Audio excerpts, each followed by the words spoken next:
Whether you're a business owner, husband, head of household, or even just a man, we desperately need good examples of Christian leadership.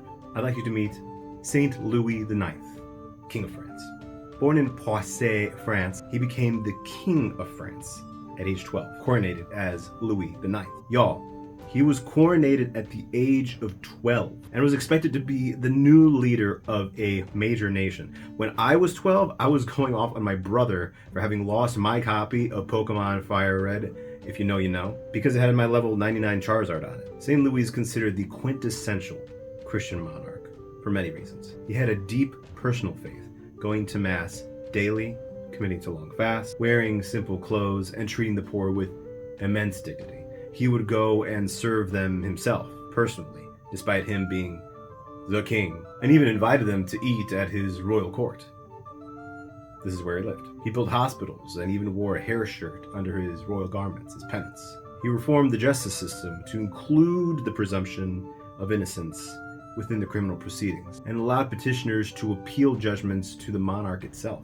He also instituted the idea that the king, the man in the highest authority of the land, was also subject to the law of God. While he achieved great things at home, abroad, unfortunately, his life ended in tragedy. He led his country through two ill-fated crusades, one in Egypt where he was captured, ransomed, and stayed in the Holy Land to fortify Christian holdings, and the second in North Africa where he died of dysentery. I'll let you look into that further, just know it's pretty brutal and sad death. Despite these military failures, there's no doubt that St. Louis is a model Christian leader to follow. Having been canonized in 1297, which was very unusual, this is only 27 years after his death, we know for a fact that he is in heaven right now, in communion with God, interceding for us today. His reign was immensely influential for Christendom and for the history of France. Because of him, today you can go visit one of the most important relics ever acquired, the true crown of thorns.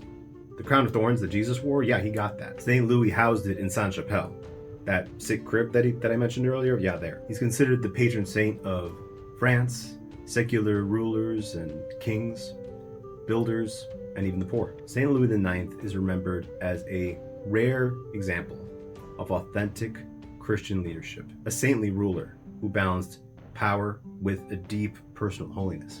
He was a reformer, a man of charity, and a king who genuinely tried to live the gospel in public life. St. Louis, King of France, pray for us.